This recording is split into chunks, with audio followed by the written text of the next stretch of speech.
Hello. It hasn't really been that long. Turns out all they had was a little, stomach bug. Jesus. Ah, where's my mouse? Damn. Jesus. There we go. That was hurting my brain. Anyways. Welcome back to Echo. I already tried this. Somehow my freaking camera got clogged by phantom files for some reason. I don't know what's going on with that. It is an older iPhone. It's like an iPhone 6 something or whatever. But I'm doing better than I was. You can probably still hear it in my voice that I'm not 100%. I got me pizza rolls.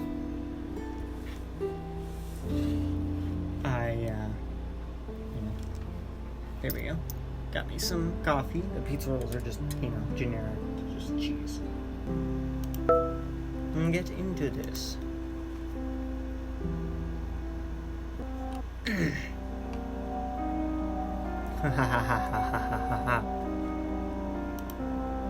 Oh, shit.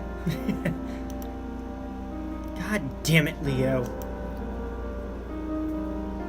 I sent out a big group text last night updating the group on what had happened with Micah. Everyone got back to me, except Leo, who never responded. It showed that he'd read the message, though, so I didn't question it at the time. I quickly grab my keys and head out. I make sure to park at least a quarter mile down the street past the intersection onto Jasmine. From there, I make my way on foot, huffing my way down the gravel road. As I fast walk, I notice there's little puddles everywhere, but there was no rain last night. At least if there was, I was sleeping too deeply to notice. I could still practically smell the smoke of the bonfire from yesterday as I draw closer. I imagine they probably let it burn down to ashes last night. The group doesn't seem like the real fire safety type. Fuck you! A voice cracks through the silence, past a burnt out trailer down in the valley. Why is my brain not working? It's shrill and raspy, and a violent clash that sounds like garbage cans getting knocked over soon follows. It's unmistakably Clint. There's another voice that follows this one lower. It's quiet and threatening, but I can't quite make out what he's saying. Something about making Clint's life hell? There's an accent to the way the R's are being rolled. And I realize quickly it's Leo. His English always gets worse when he's emotional. I creep up beside the shed, full of what looks like piss. Excuse me. Creep up. Excuse me. Jesus. I creep up beside a shed full of what looks like copper tubing, wondering if it's too late to turn back. Peering around the corner, I can see Clint knocked on his ass. A can of half-eaten beans spilled all over his crotch. He's almost completely covered in trash. Jeremy's also next to him. Oh, shit. Holding his arm and looking like he's about to start bawling. No sign of Micah or Heather, though. Where is he, huh? You gonna tell me? Oof. Damn. Eat shit, faggot. I don't know where your fucking friend is. I don't know his voice. It's just words to me. I don't care. That's bullshit. I didn't mean to say it like that. Whoops. My fucking tongue just butchered that. Jesus. Leah snaps back.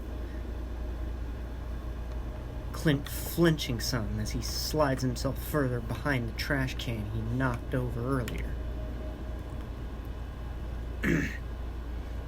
A hypodermic needle is dangling from his thigh, probably poking him through his jeans.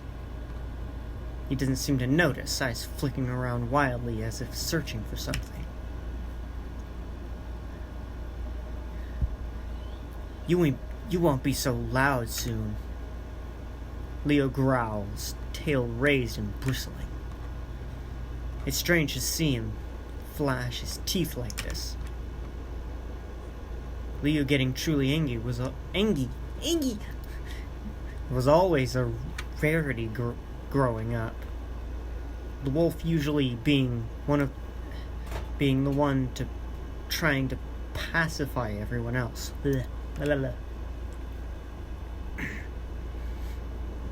Whatever his reasons, he's not having any of Clint's shit today. He snatches the ringtail by the scruff of his neck, Clint thrashing for a second before Leo tightens his grip. Jeremy looks up at the two of them, his eyes like saucers. I know you all tried to rob Carl's place, but it didn't work, huh? Carl got spooked and ran off, you said. You said you were gonna handle him. Well, how'd you handle him? Something like how I'm gonna handle you if you don't tell me? God damn it, Leo. There goes Micah's cover. So much for trying to do this the subtle way. I feel like I should step out from my hiding spot and say something and intervene. To do fucking anything to stop this before it escalates. Jesus fucking Christ.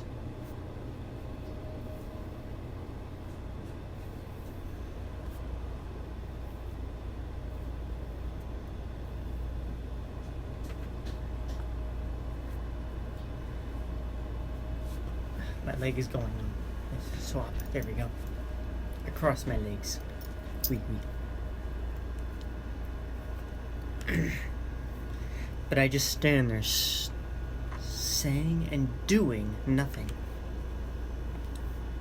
Clint writhed just enough to clutch at Leo's wrist, his long, unkept fingernails digging into the white fur. I didn't see him, I swear. I ain't seen him at all, not since last week. And we ain't done none of that robbing shit from his place. House is fucking cursed. His bulging eyes shift to Jeremy as if waiting for confirmation from the chubby Finnick. He's met with only silence. Leo's nostrils flare, shaking his head. You know what happened. I'm not getting loud. No, fuck that. Fuck, I know you know. God damn it. Don't lie to me. You don't know shit. Sounds like someone's been lying to you. And I think I know who. This is very clearly not what Leo wants to hear. Dell's pulled back and exposing more of his teeth in a silent snarl. I need to find him. I need to fix this, and you two sacks of shit are gonna help me. The wolf throws Clint back down on top of Jeremy, the two colliding with an audible thud. Jeremy yelps and clutching his arm again. Leo must have really heard it earlier. Psst! There's a sharp whisper from broken down RV to my left. Through the dusty, broken windows, I can see the familiar outline of a pair of ridiculously large ears. Micah. Crouched down, clutching my tail in my paws so it doesn't flop around behind me. Quietly, I make my way to the door and step inside carefully. Careful not to step on any broken glass on my way in.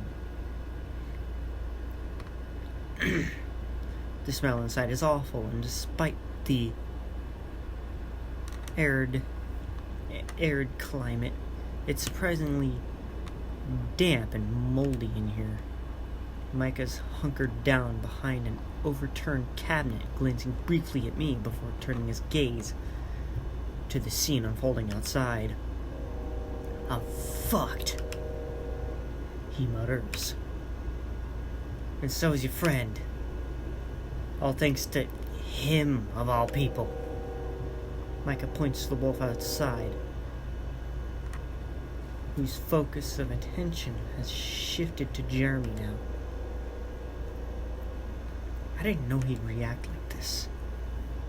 I whisper back, "Yeah, I thought you were just gonna call the cops on me.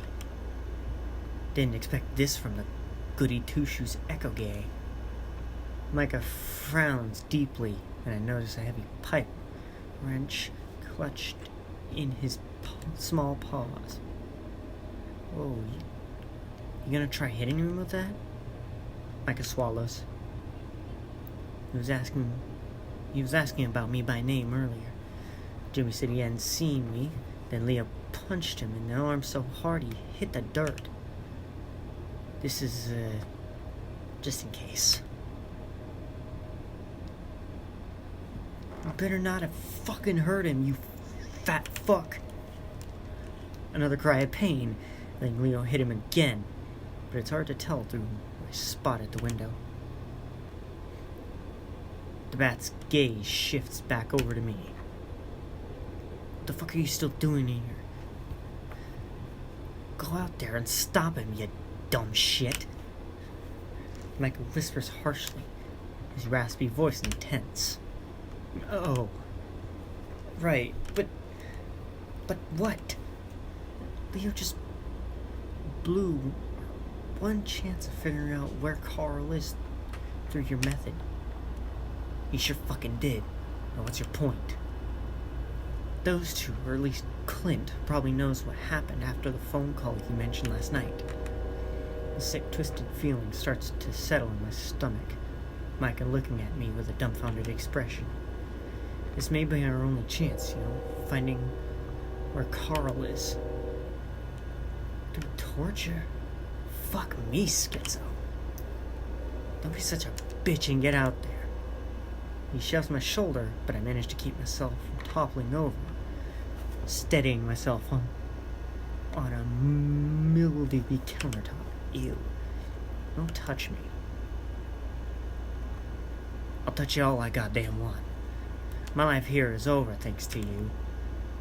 Yeah, what a life it was. Dealing drugs, trying to rob my friend, and then covering up by a kidnapping. And then covering up with a kidnapping. Covering up a kidnapping. Jesus Christ. You don't know how fucking good you have it. You musky ass bitch. And I don't know where Carl is, so don't pin that shit on me yet. The bat glances out the window, then does a quick double take. Wait, where'd he go? His ear perks, and his yellow eyes widen. No. Piss. Takes me a second, but I hear it too. Footsteps. And they're getting closer. Woo! Micah scrambles to the back of the RV, opening the half-dusted bedroom door and jamming himself inside. Don't let him see me. What? Oh, shit. It's just Leo. Calm down. I take a deep breath and make my way to the door of the RV, pushing it open. It proceeds to promptly fall right off its rusted hinges. Ooh, hang on.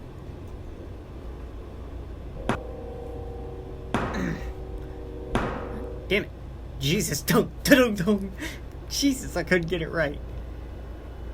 It proceeds to promptly fall right off its rusted hinges, landing in the dirt below. He stands about 5 feet away. His look of anger shifts to surprise. Chase? Fuck, what are you doing here? I'm not sure what to say. Behind me, I can see Clint and Jeremy slumped against the side of the mobile home. I decide to turn the question back to him, swallowing back the lump that had crawled its way up my throat. Me? Leo, what the hell are you doing here? We had a plan. Yeah, well, so do I. I'm gonna fix this. You don't have to worry about a thing, okay? Leo, we're in this together. We're not kids anymore. Look, I know I've been away a while, yeah? But these guys, he points back to Jeremy and Clint, they just hurt people. Always have. That's all they do. Just a bunch of gay-bashing speed freaks. And now they've crossed the line. Leo steps up, placing his large paw on my shoulder. I flinch. He notices, then a hurt expression crosses his muzzle as he draws back. I'm gonna fix this, Chase. Trust me, please. Leo, I don't know. This is kind of fucked up. You're just gonna get yourself in more trouble. And I don't want that. Look, it's just like we talked about last night. Everything's gonna be okay. Wait. Ow. Shit. Wait. What? Leo, you and I didn't talk last night. I haven't seen or spoken to you since Wednesday. He just stares at me, visibly confused. He looks down to his feet, then back up again. No. I was watching Carl's place and you came over. I told you about this. About the need for action here. You agreed with me. I blink up at him. After the conversation with Micah, I went straight to bed. I definitely didn't go back all the way to Carl's. It was probably just a dream or something. Don't think so.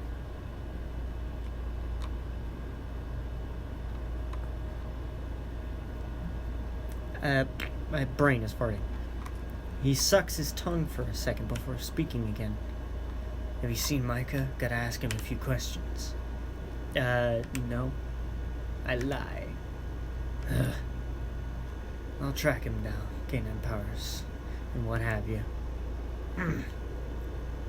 He gesticulates a loose motion of his paw before letting it fall limply back at his side.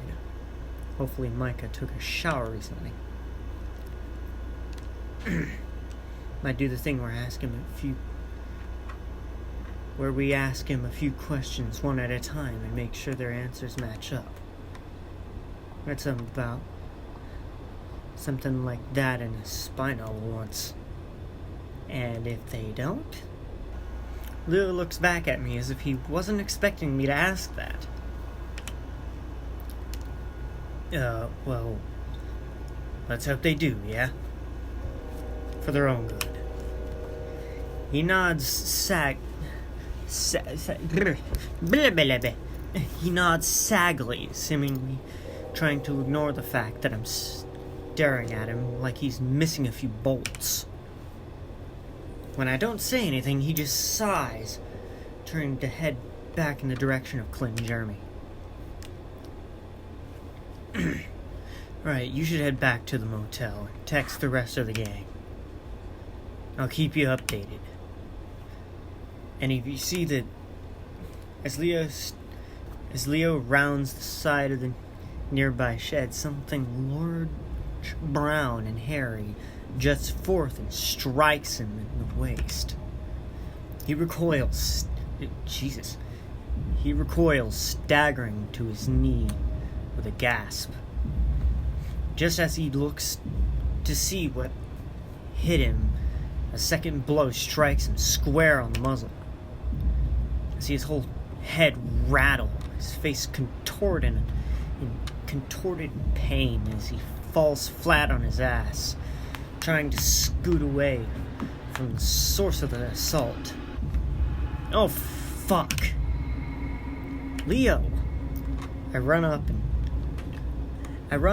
to help him, just as a huge bear emerges from around the shed. Leo's a big guy, but this man is nearly a foot taller than...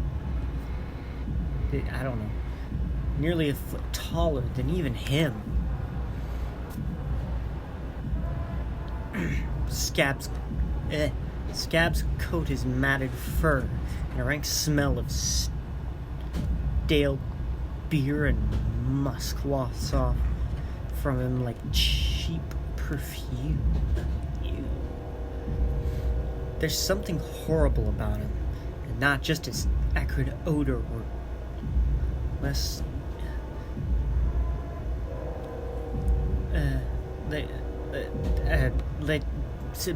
dotted visage. I don't know what the fuck that word is. His eyes are empty. Empty not in a physical way, but there's something about his appearance that can't quite be put into words. A combination of factors that make him look like he's just walked straight out of a nightmare. Brian, you're here. Shut up, man. Brian. God, this is fucking Brian? No wonder Micah wanted to try the subtle approach. Now, what the hell? Brian chuckles down at Leo. And the first thing I'm struck by is how high-pitched his voice is.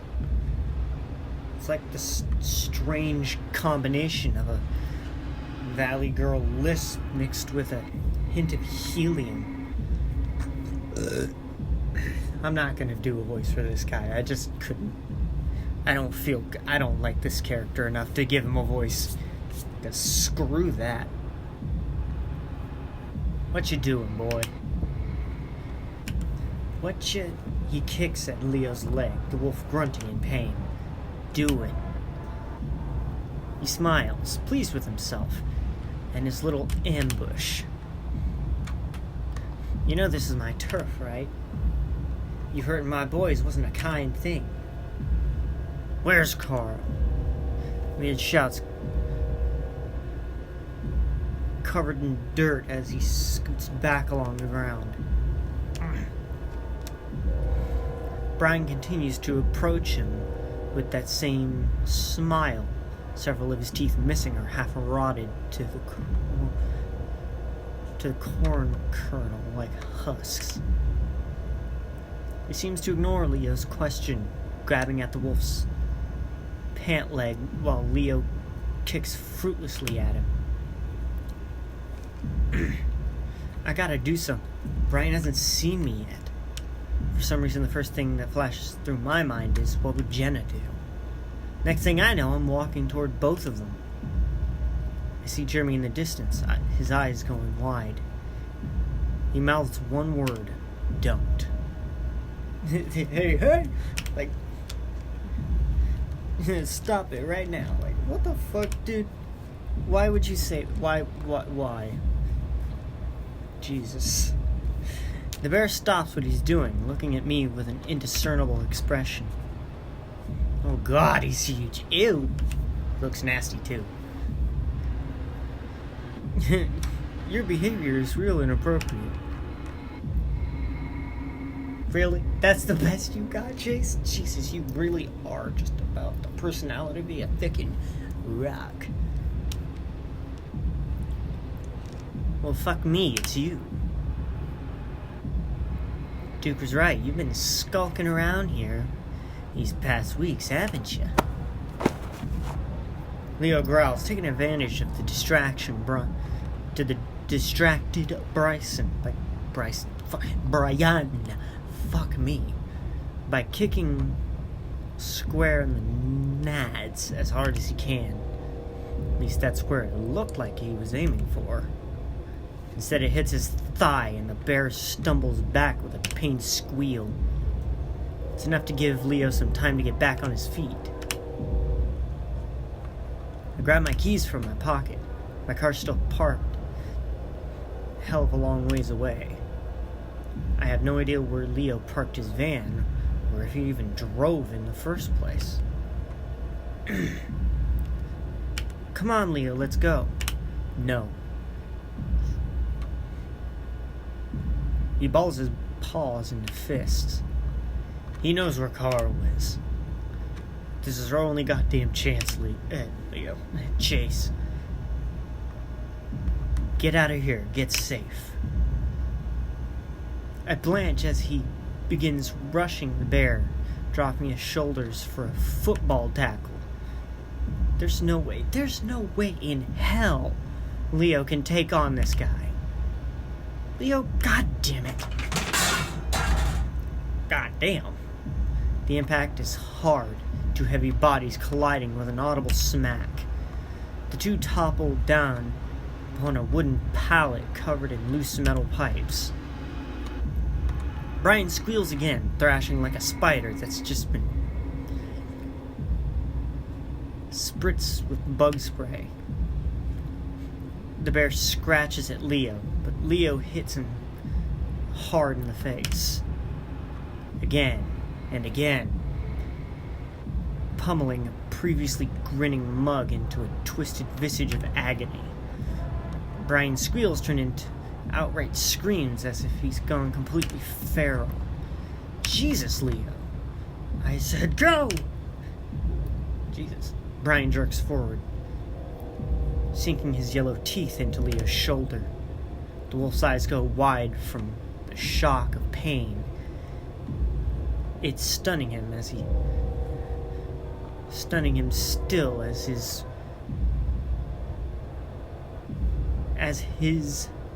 held within the bear's jaws. What?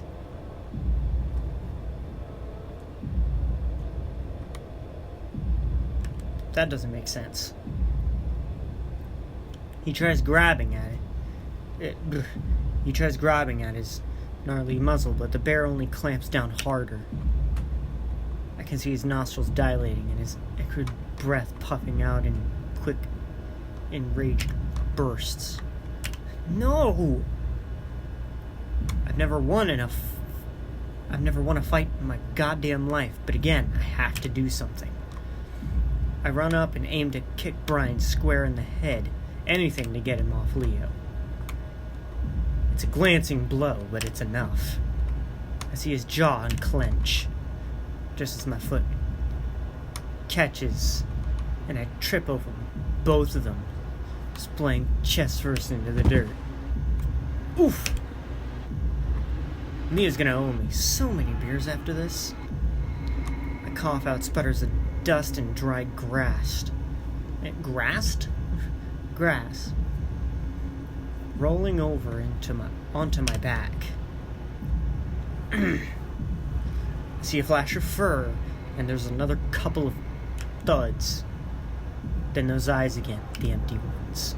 Brian's leering over me now, his face puckered like he's just sucked on something sour. Leo's rolled over on his side, retching as he clutches his gut. He must have gotten socked in the stomach, and hard. The bear says nothing as he places his two large paws around my neck. His expression doesn't change much as it cracks into an increasingly wide smile. Then a knee on my chest. I can't move. I can't breathe. My heart begins to race. Shit. Back. God damn it, with the fucking mouse disappearing shit. My heart begins to race, feeling my own pulse begin to throb. I can feel his thumbs dig down where my jugular is. I gasp for breath, blood vessels beginning to pop. My eyes feel like they're about to squeeze out of my head. He knows what he's doing. So do you. Get away from him. Thud. Leo slams his whole body weight into the bear again. It takes all of his force to budge him, but once he's down, he's stunned for a while. I gasp for breath, clutching at my neck and scurrying behind Leo. Brian's on his paws and knees now, panting with sick, wheezy breaths. Leo scrambles up to his feet and kicks the bear in the ribs. He barely budges, but Leo keeps at it, strike after strike. He's swearing under his breath, a string of words in his native tongue flowing forth from between gritted teeth. I'm still having trouble catching my breath, my whole head throbbing and lights popping in front of my eyes. Brian yanks at the cuff of Leo's jeans and pulls the wolf down with him. He crawls on top, taking Leo's head in one meaty paw and bangs it against the ground. I can see him squeezing down, the wolf desperately flailing to get him off. He reaches for one of the pipes on the nearby pallet, but Brian catches him before he can get a hold on it. The bear pins both of his wrists above him, grinning in a sort of hazy rage. I run up, trying to push him off, but it's like trying to move a boulder. A single elbow strikes me, and I go flying back. It feels like I just got hit by a goddamn car. I hear Leo scream in pain, followed by a short gurgling noise. I've never heard Leo sound like this in my life. It's horrible. Get off! Dad. Another cry. I gotta do something. Maybe I will. As I push myself up to my elbows, my head starts to spin, the throbbing in my skull intensifying. I can finally see what's happening. Brian's still got Leo pinned on the ground. He has his knee up against his chest and is pressing down with all his weight. The wolf heaves, trying to free his hands to no avail. A more primal look crosses his eyes, his toes curling down into the dirt, and his paws balling into fists. Brian leans down for just a moment to grin at him when Leo snaps, his white fangs sinking down onto the brown muzzle of the bear. He's biting hard, and I can practically see the cartilage tearing. It catches him off guard enough to let Leo get his paws free again, which he promptly uses to pummel the bear's noggin. Each punch is a short, knuckle-heavy blow, not letting Brian get the opportunity to recover. The upper hand lasts only a couple of seconds, however, as the bear swings his fist blindly and connects to the right of Leo's temple. Another strike catches the edge of his shirt, and Brian tears it away like it's paper. His eyes shut as he crumples back in a manner that I'm sure means he's unconscious, but he keeps moving, pushing himself out from under Brian and trying to crawl away.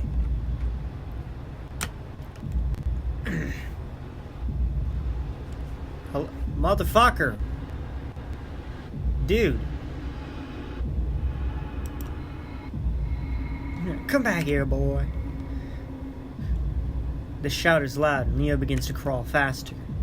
Just as he pushes himself to his feet, Brian tackles him back onto all fours again, hitting him in the back of the head. Once he stopped moving, Brian pushes his face into the dirt, raises his chest against Leo's back, breathing heavily down on his neck. Fuck off. Leo's eyes begin to dart around rapidly as he realizes what's happening.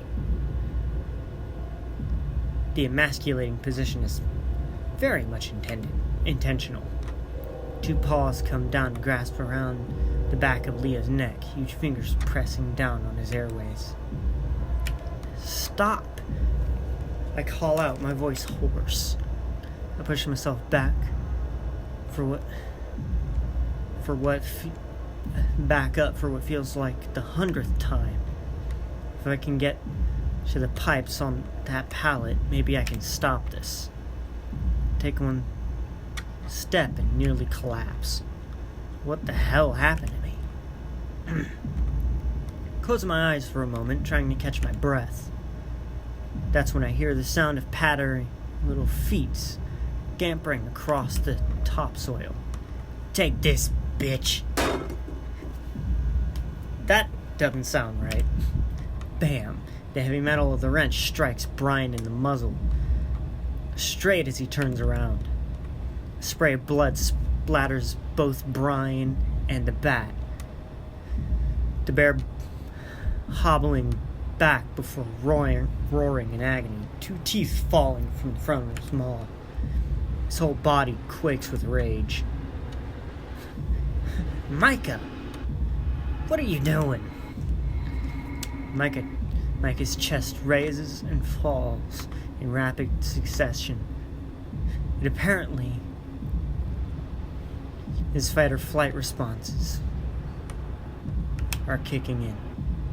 Oh fuck. As Brian turns to face him, eyes wide, it looks like the latter has taken hold. The bat fucking bolts, sprinting as fast as he can toward the exit of the trailer park and into the desert scrub beyond. Astonishingly, Brian is right behind him. He's way too fast for someone his size, and he screams like a banshee as he runs. There's a moment where Micah stumbles, and I'm sure that the bear is gonna catch him, but he just dodges out of the way and keeps going. They run and run until I can't see them anymore, and an eerie silence falls upon the trailer park. I head over to Leo, taking him by the shoulder. The fur around his jowls is matted with dry blood, and his tail hangs between his legs completely still. Leo, are you okay? Fuck. That's all he can say as he clutches his head. I agree with that sentiment. So close. Not really, man. I'm about to say something else when I feel the wolf's large arms embrace me. Sorry. The sensitive moment catches me off guard after the brutality which was just on display. Instead of embracing him in return, I'm left feeling uneasy. Sorry? Why are you sorry? He doesn't immediately respond, seeming to ignore the question. You okay? Just dizzy. My neck's swollen, and it still kind of hurts to talk and swallow. Not that. My neck isn't swollen, but it does hurt to swallow. He pulls back a little and looks at the horizon. Everything's red for me now. Huh? Leo doesn't respond, and I'm pulled back to look at his face. He seems kind of distant, probably concussed. I glance back to where Jeremy and Clint were and notice they're gone, no trace of them to be seen. I think for a moment that I see a familiar white fur of Micah's head and shoulders in the distance, but he's well out of sight by now. God damn. Micah saved you know that? You saved me. A blink from my brows. No, that was Micah, the short bat guy. I hope he's gonna be okay. He's fast and wily. He should be fine, especially once Brian's adrenaline wears off. Thanks, Chula. I love you. I'm struck by the gentleness of his statement, his tone genuine, if dazed. The frayed mess of nerves that I am right now, hearing that soothes me just a little. Yeah, sure, Leo. Love you too. Let's get you back to the motel. I look down at the tattered remains of Leo's shirt as we stand up together. Christ, this wasn't productive at all, was it? We limp our way back to my sedan, and after helping Leo into the back seat, we make our way back to the motel. God, you're heavier than I remember. Only where it counts. A wry smile is visible on his muzzle, the battered wolf clearly still loopy from all the blows to the head. Or at least that's what I hope the explanation is. He keeps squeezing my side as I struggle to keep him upright. With my free hand, I dig around in my pocket in search of the Echo Motel keycard. The task is made all the more difficult by the pawing ministrations of Leo, who I keep having to bat away. For fucking shit. I can't speak. For fuck's sake, Leo, I'm genuinely pissed at you. We almost died and you blew our chance to find Carl easily. I don't even know how I'm gonna begin to explain all this to the cops. Leo makes a dismissive noise. I'll handle it, you don't gotta worry. I prop Leo up against the wall, giving him an incredulous look. Does he not even process what would have happened if Micah and I hadn't stepped in to help him? Leo, you just pissed off some kind of trailer park drug kingpin who now knows exactly who you are. That should concern the hell out of you. Nah. There's a distant look in his eyes. Before I have time to further chastise what an idiot he's being, I hear a voice call out from behind me. Hey. Jen is holding a small plastic bag with the words "Thank you" printed on it over and over again in bold red lettering. Chase, where were you? What's going on? Leo's expression goes a little more flat, his tail unmoving behind him. Jenna. The wolf greets her curtly, electing a perplexed face from the fox. I leave for 20 minutes, and of course Leo is beaten and shirtless. But shut the fuck up, phone. Jesus. She gives me a stern look. What happened? Let out a sigh, pinching the tip of my nose before letting my paw flap down to my side. Leo tried to interrogate the Tetanus Alley crew by himself. And I was doing fine until that squawky-voiced fat ass showed up. Brian. I clarify. Oh, shit. She reaches into her pocket, taking out her own keycard and sliding into the door. Come on, let's get you inside. There's some basic medical supplies in the bathroom. I'll see what I can scrounge up. I think he's got a concussion. Yeah, I don't need to tell you that you shouldn't let him fall asleep. I'm right here, you know. You can talk to me.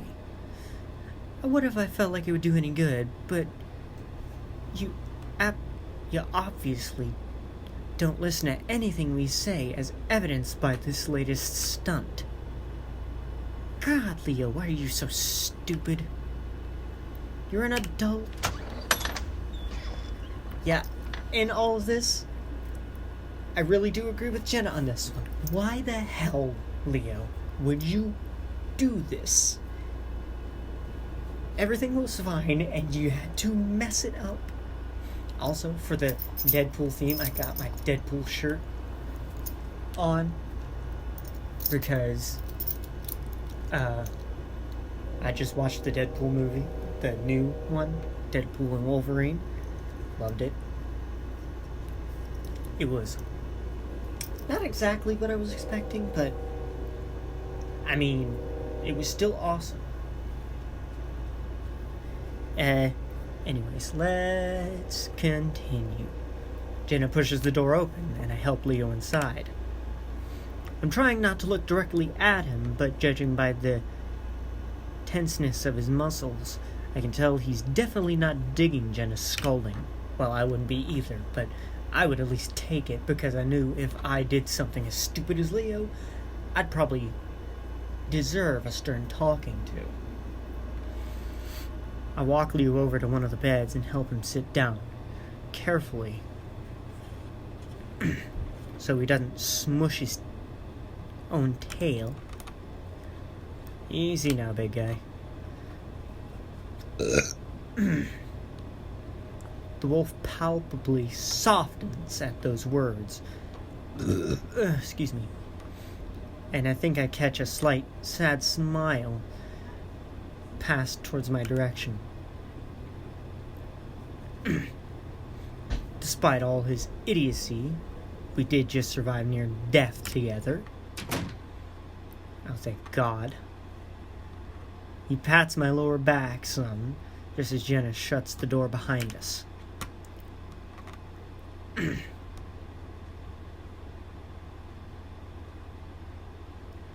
I should probably text TJ. He's doing these sports medicine courses, so he might be able to help us out a bit. We'll have to continue the search with Flynn after you didn't show up. Though honestly, I think we should drive him to the urgent care down in Peyton. I look up to Leo, anticipating his response before he even speaks. I'm fine. Leo, I said I'm fine, yeah?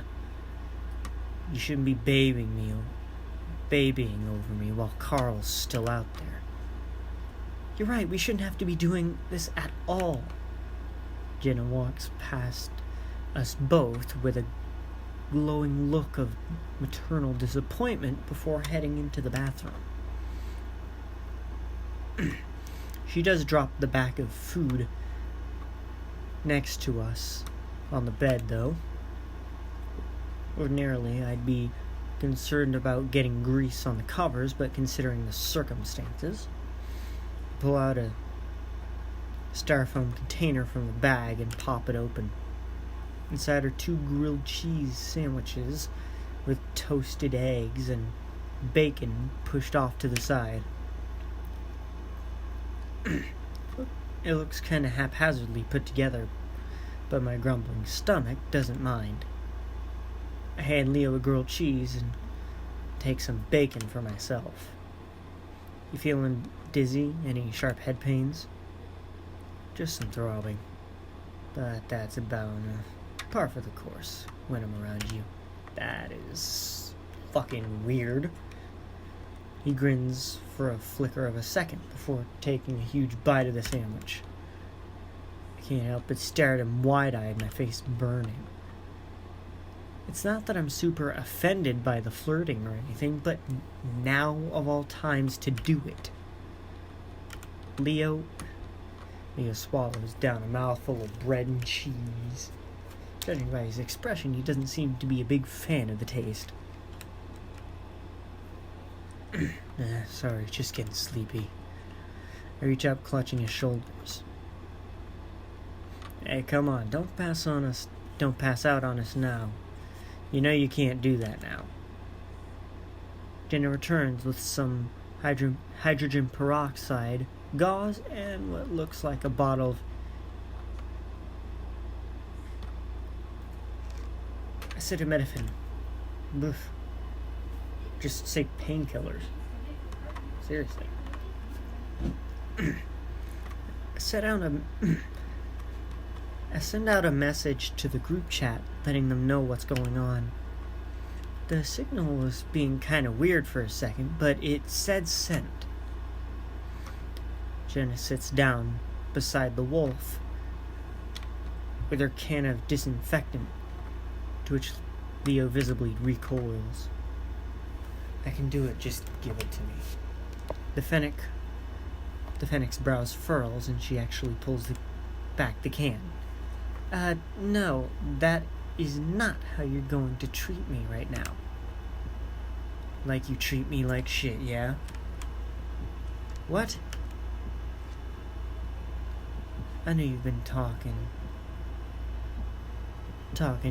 ill of me behind my back, trying to keep Chase away. Jenna stares dumbfounded at Leo. I'm absolutely baffled by your priorities right now. I'm going to assume this is the head trauma speaking.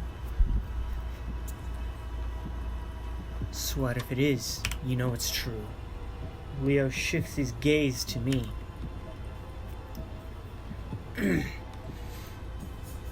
She has, hasn't she?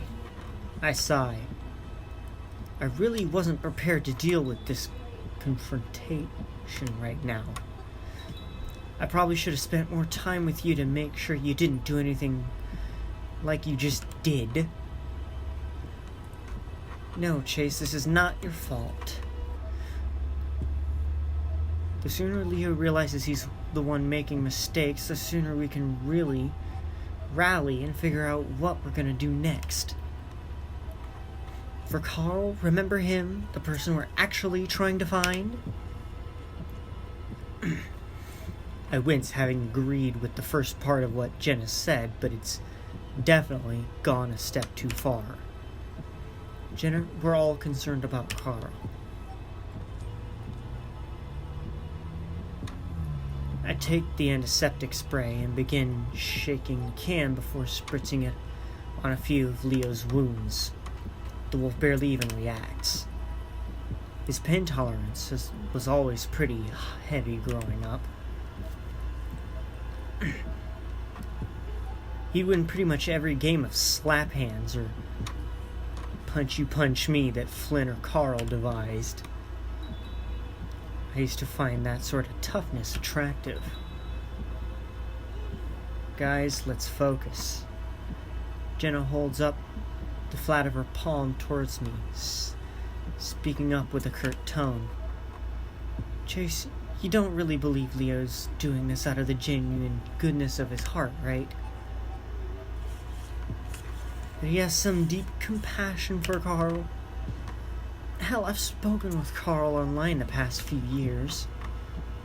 Leo basically stopped talking to him the moment you left for college. That is 3 whole years of not giving a damn. Leo's jowls pull back along the corners of his maw for a moment before he reaches up and clutches his temple. That's real hypocritical of you to say. Don't. Leo looks up at the ceiling, her usual cool and collected demeanor gone. It's clear Leo's actions have pushed her past the point of calm understanding. Don't what? Don't stop you from laying into me while you're guilty of the same? Yeah, you left everyone behind, didn't you? Jenna looks stunned for a moment before her brow furrows once again. Oh, yes, Leo. A completely unjustified decision. Unrelenting neglect, abuse, and traumatic influence is no reason to distance oneself from the sacred nuclear family unit. It's not often that Jenna outright expresses what went on in her tiny house growing up. We all figured she wasn't keen on representing herself as someone to be pitied, so we generally didn't pry. Her bringing this up now definitely means this is a touchier subject. Leo knows this. After this outburst and your latest behavior, it isn't Is it any wonder that we don't reach out to you much anymore? Leah's unfocused gaze shifts from Jenna to me and back again. Chase talks to me. I squeeze Leah's shoulder. Guys, Carl, let's focus on Carl. What are we gonna do about him? I flash Jenna a pleading look. Yeah, he still messages me from time to time. I squeeze harder. He says he misses me, and that he can't wait to see me again. That he truly misses us being together. What?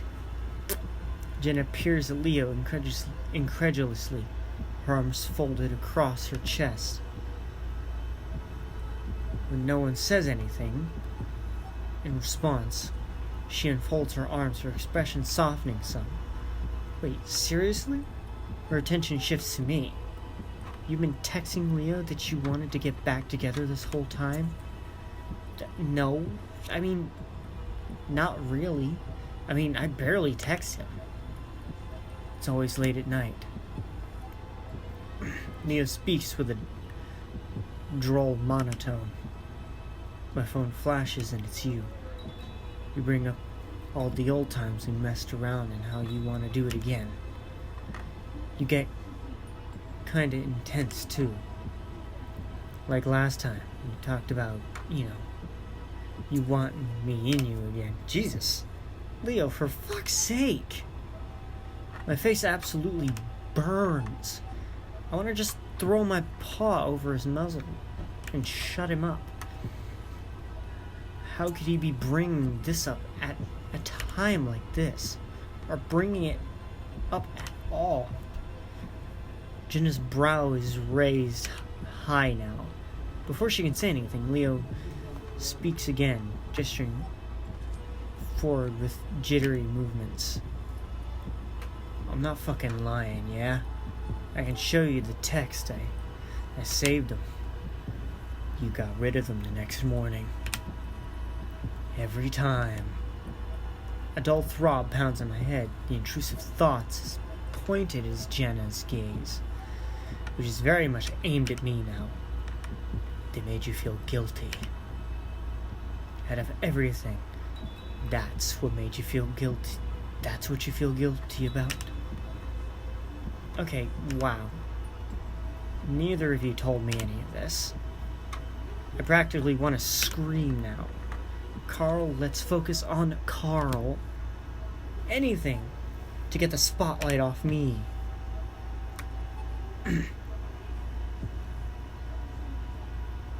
Well, it wasn't really pardoned. It was just a couple of times over the span of 3 years. Chase, it is, at least somewhat. She hesitates a second, trying to find some gentle phrasing as she shifts her weight from one foot to the other.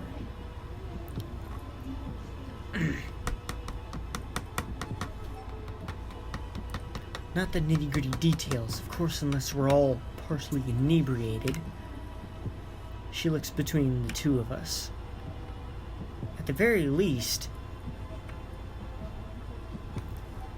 it partially explains Leo's behavior, though I'm not saying it justifies it.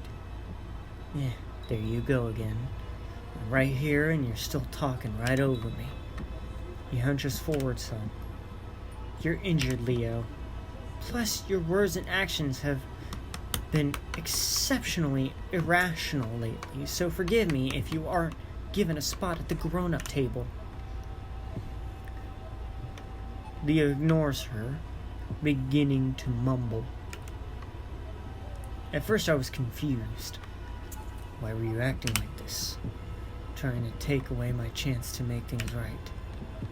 You've always been cruel, but never this bad, yeah? Cruel? Jenna lets out an amused but exhausted noise, pinching the bridge of her muzzle. Are you implying that I'm stealing Chase from you? As if he was an object to be conquered and taken? That is a regressive... Leo starts talking in that same deadpan voice before Jenna finishes. You know what you're doing. Attitude towards someone you claim to understand so deeply. Jenna continues speaking even though throughout the wolf's words. It's getting darker. But hey, that's just who you are. Leo, please, relax, stop talking. I begin wrapping gauze around some of the disinfected wounds. It's hard to tell and difficult to focus with what's going on, but some of these might require some stitches. His large head turns to look at me, but his pupils are hidden behind his half-open eyelids. Just close my eyes and fall asleep. Wait, no, don't do that. And then you're right there with me again. Jenna's nostrils flare exasperatedly. I'm about to smack him awake. I frown. Don't do that either. You came down to Echo to surprise me the other week. Thought it was really nice of you. Showed you cared. I have no clue what he's talking about. For the past few weeks, I've been cramming for midterm and streaming old movies with Vince in my dorm room. My freaking underwear is riding up my crotch. Ow!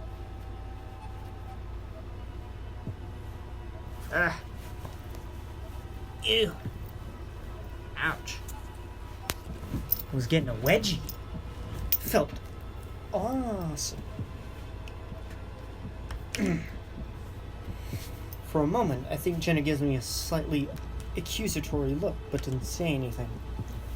Instead, she grabs a few strips of bacon before walking to the other side of the room and checking her phone.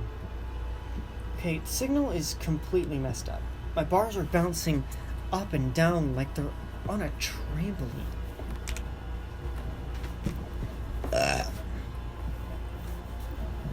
Excuse me. Oh my god, what's with the burping? Can't stop burping. See, I can hear it. Sounds weird. She holds her phone higher, squinting at it. Oh, shit. Meanwhile, I'm trying to keep Leo upright as I wrap a particularly nasty-looking gash on his arm. He must have cut himself when he fell down. Maybe a tetanus shot is in order when we get to the doctor, too. You were kind of thin, which was cute, but you should eat more. I was gonna have Pops cook you those hamburgers you like with the jalapeno ketchup you like. He's not really making much sense, but at least at the moment, much sense at the moment, but at least the focus isn't on me anymore. Not directly, anyways, which is good at least. I have a feeling I'm going to get a bit of a scolding from Jenna later, though. I always thought Leo's dad's hamburgers were kind of iffy, but I never wanted to be rude. The goatee, though. You shaving it was kind of funny. You were so proud of that thing. But it was like you were doing everything you could to be cute for me. Jenna's frowning deeply at her phone now.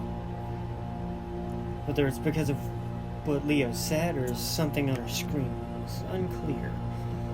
Without looking, Leo brings up a giant paw and squeezes the end of my chin. I quickly push it away and he seems surprised for a moment at what he feels.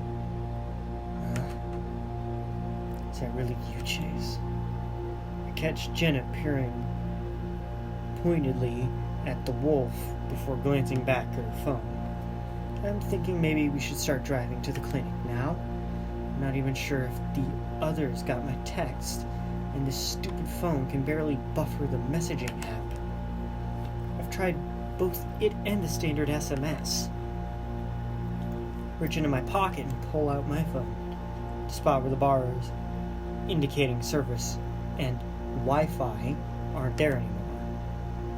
At least at first. Think I see it flicker back on for a second before disappearing again. I've never seen it do this before. Yeah, my Wi-Fi is messed up too. Press my thumb over the power button. Guess I'll try turning it off and on again.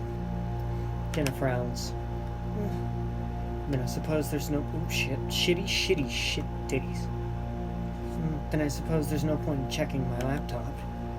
She lets out a long exhaust exhale before shoving her phone back into her pocket and looking at me. Before I give up entirely, let me see your phone real quick. You've always had the best signal. That is, unless you got something on there that you'd rather not show me. Her tone is idle and nonchalant, but her words are definitely meant as a jab. Hey, come on. Let go of Leo, giving the Fennec my best annoyed look. I can explain all this later. It's just been bad timing with... And then Leo goes still. I turn to look into his eyes and notice they're still open. What the fuck am I hearing?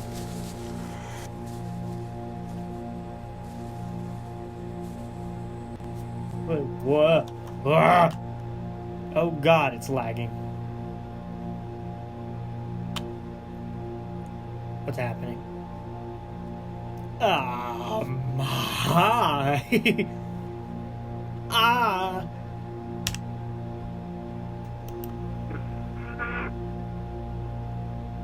All right.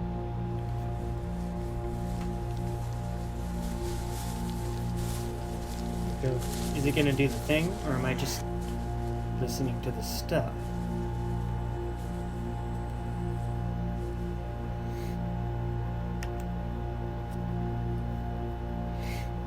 Is it just having a particularly hard time doing this? Yeah, it's just having a particularly hard time loading this up, because it's literally just a bunch of images, one after another, that's being displayed.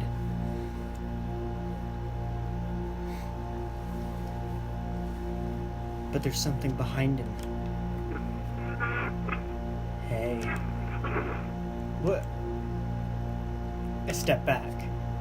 Leo mumbles something inaudibly. The figure behind him stands still, its body blurred and dark. Like the light of the room won't touch it. It's like staring into a funhouse mirror, except the thing in front of me isn't following my movements as I back further and further away. There's a gasp from the corner of the room. Chase? Jenna's voice comes after a few seconds of silence. What is that? She speaks in a half-yell, half-whisper. I don't know. I respond without thinking. The figure still stares at me. As I back away, I notice that its socketed eyes follow me without it ever moving its head. My foot catches the edge of the suitcase and I have to quickly grab the dresser so I don't tumble over. I suck in a sharp breath between my teeth, my heart pounding. No reaction. 10 seconds have passed now, and this thing is still here. Leo stirs, but only somewhat. His eyes roll back in his head, and he turns slightly towards the direction of the doppelganger. Only then does he begin to move as well. It rests a shadowy, furred paw on Leo's own.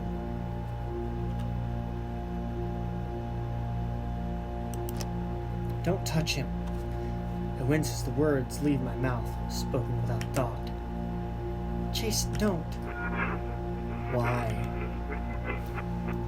Its voice is garbled and sounds nothing like me.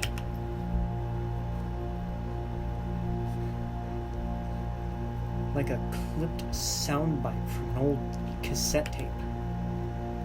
Just don't hurt him. Leo lays there, conked out and helpless. It's such a contrast from the fuming predator striking at Brian I just saw 30 minutes ago. You've hurt him plenty. No. I tried to swallow, finding my throat dry. Leo's lips move again, and this time I can hear him clearly. I love you. Love you too. He speaks in my voice, this time crystal clear, with no distortion. The affection is slightly perturbed, and I realize it's how I sounded when I responded to Leo earlier.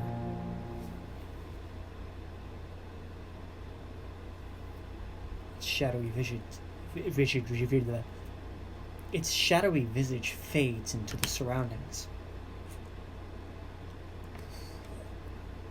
until it's completely gone. I can feel the goosebumps beneath my fur subside, and breathing is somehow easier all of a sudden, the air less thick. Leo sits up, still in a sleepy daze. He clutches at his paw, and feeling nothing there, a confused and sad expression crosses his white face. I finally look over to Jenna, who's backed against the bathroom door. She rubs her eyes, seemingly looking on in disbelief. Neither of us say anything, trying to process what the hell that was. It felt like a dream, but one I could actually feel. The room itself had a sort of ozony smell to it, but that's completely gone now. Surprisingly, Leo's the first to speak. Thank you, Chase, he says, still looking at his paw. What? That's all I can say. Only one of Leo's ears flicks and he turns his attention back to me, for being here for me. Jenna walks up, touching the space where the doppelganger was moments ago. What the fuck? She reaches down, grasping her wrist and checking her pulse, pinching herself a few times while she's at it. Was I drugged? You saw that too, right, Chase?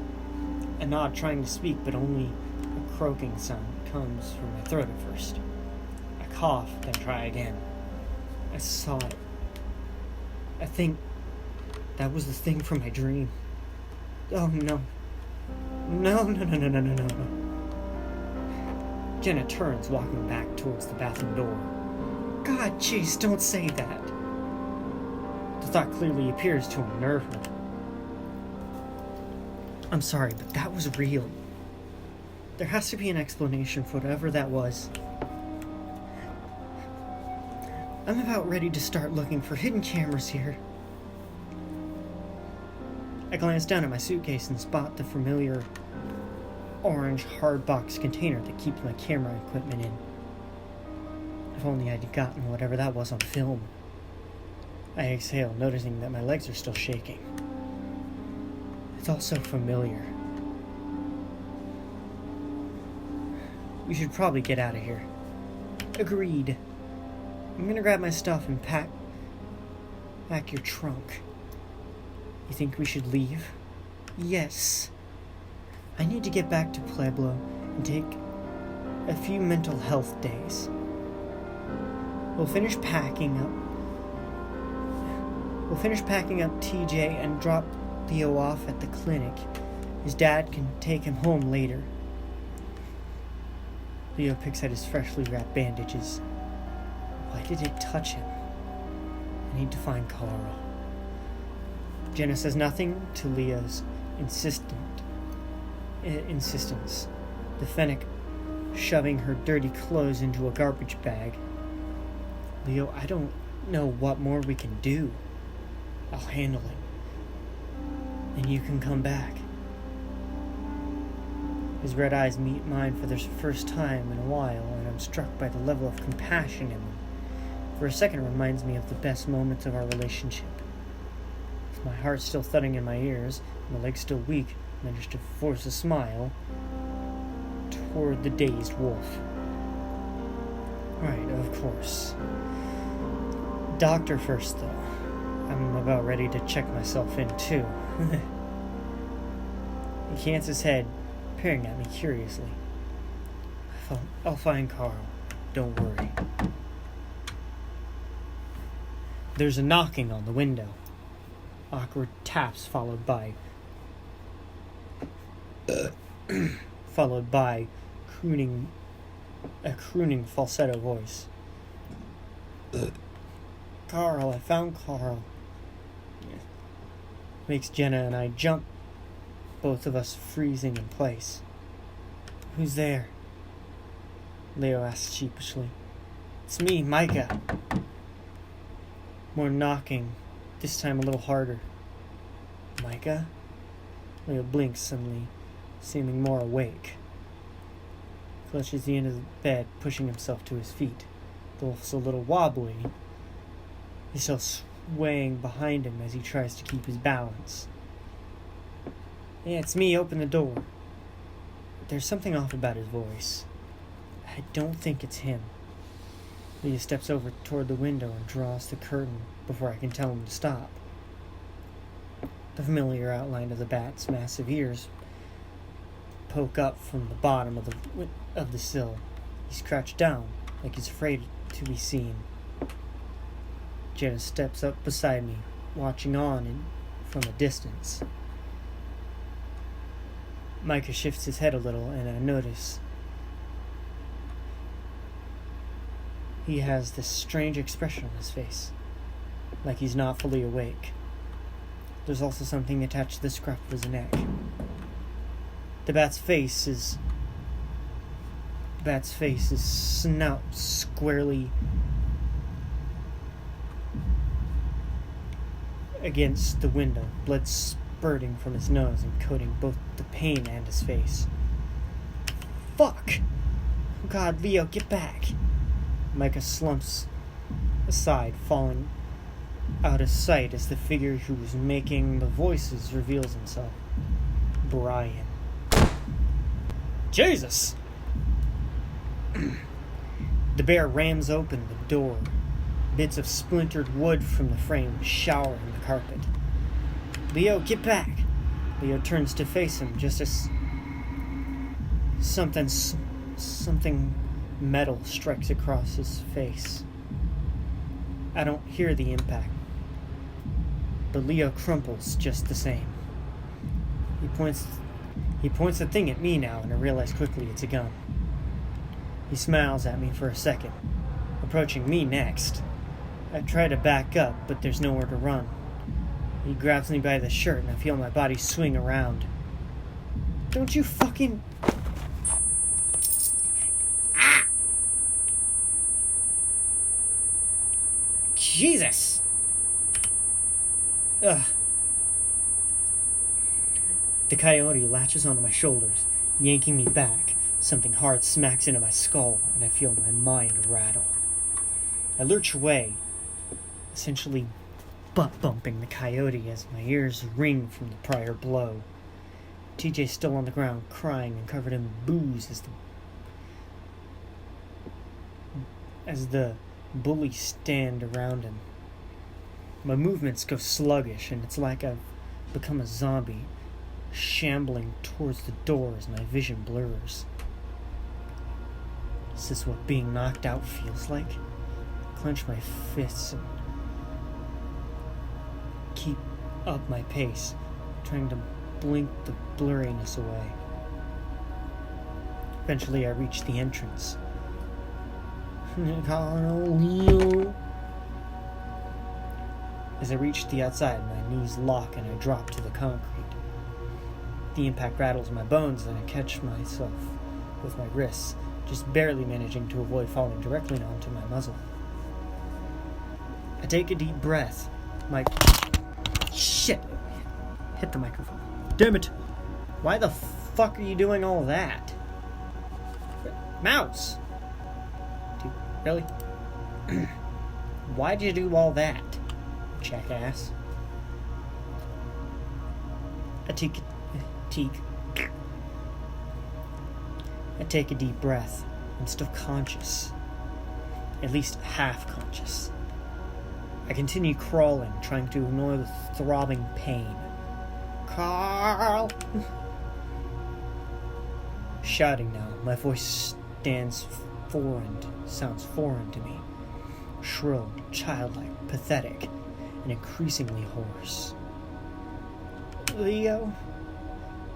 My voice shouldn't be this croaky. I barely talk today. I'm in the middle of the road now. Where's Carl? I should get out of here before a car comes. I should pull myself along the asphalt. I pull myself along the asphalt, feeling my skin scrape beneath my fur. I want to stand, but I'll probably just fall again. So I keep crawling, rolling into what seems like some sort of detention basin. I stare up at the sky, feeling sudden fatigue and gritting my teeth through the pain. At first I think it's blood that got into my eyes, but upon rubbing them, I realize that isn't the case.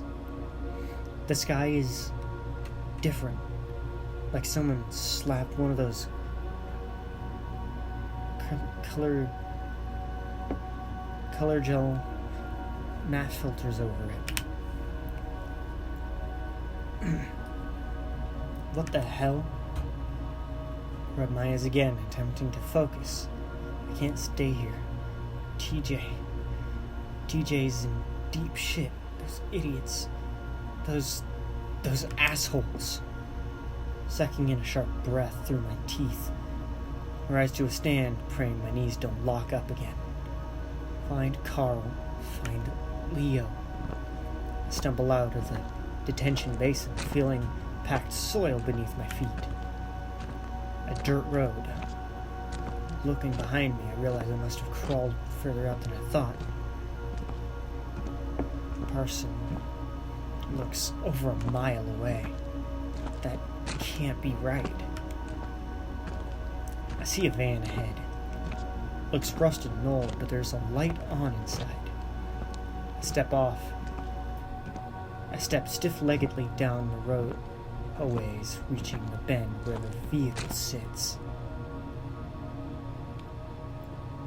The same redness that the sky is tinted with pulsates from the interior. I try to speak, but no words come from my throat. It's like a dream. I want to do the rational thing and announce myself, but I can't. I move closer, peering into the dusty back window. Inside the window is another window, and in that window, a little red dot in the corner, flashing on and off. In the window within a window, there's a writhing, flashing of fur, contorted and undulating, in constant, restless motion. Something's trying to hold him in place. I hear a clap and a cry. Ooh. The clapping continues, louder now, rhythmic yet singular applause. This is what you want, says the voice that cried. The stare slowly finding the will to speak. No, I need to help my friends. Do you know where they are? Okay. The voice shifts some, more urgent. We heard gunfire coming from the town. It's real bad. Gunfire? I don't hear anything. Please help me find my friends. We can't find them all now. We need to go. They're lost. No, they're not. I'll keep looking. I'll keep looking myself. You're just going in circles. I feel tears well within my eyes. A lump in my throat. containing a choked sob. Please. The van's back door opens. I'm standing too close and it pushes me onto my back. The red light is gone now, replaced by darkness, shifting shadows within. I see them now. Tarantulas. Their 8 legs fuzzed with white and rust-covered stripes. They were on me with haste. 2 of them, one on each of my arms. They bite so hard, so quickly, I can't yell. They pull and tug at me. Another pair of my legs. What the fuck? Alrighty.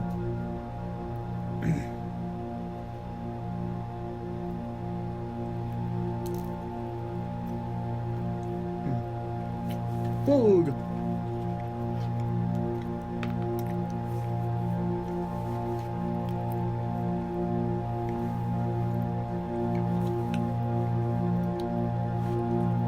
Hungry.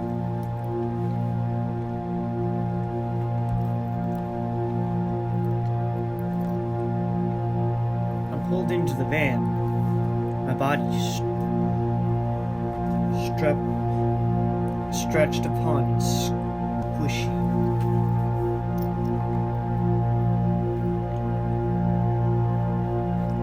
I'm pulled into the van. My body stretched upon a squishy something that begins to sink against my arms and legs. There's no more light, and I stare paralyzed at what I think is the ceiling of the van in the pitch blackness. It feels like restraints are binding me in place. I try to adjust my eyes to the darkness, but everything seems blurry and clear.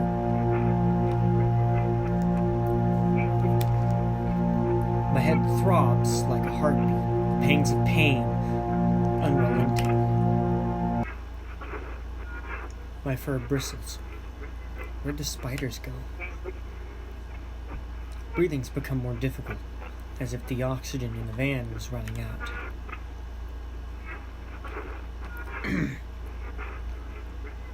I feel the veins in my neck bulge as I try to gasp for large breaths, but my body is not my own. Lights seem to pop as though ringing in my ears intensifies. Something's above me, I can sense it. There's a garbled muttering coming forth between as if spoken through a poorly tuned AM radio. It sounds like me. You knocked him out? I swear I barely touched him, man. Fucking pants on. Dude. Just go. Leo. Go before he wakes up. I'll see you. Party.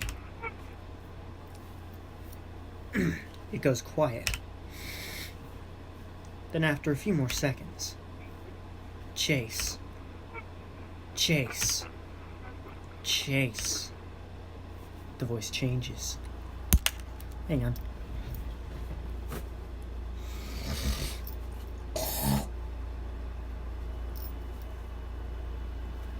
Mucus. I'm still having mucus troubles. Nasty.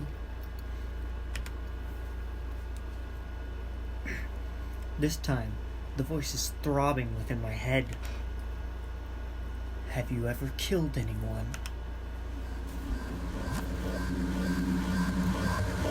Hey! What the fuck? Did not like that. Chase. I hear my own name. I hear my name once again. I lean forward, only to find my head pounding and something metal around my neck. Chase. Again, my name is spoken. The voice is coarse. The voice, a coarse rasp that sounds somewhat familiar.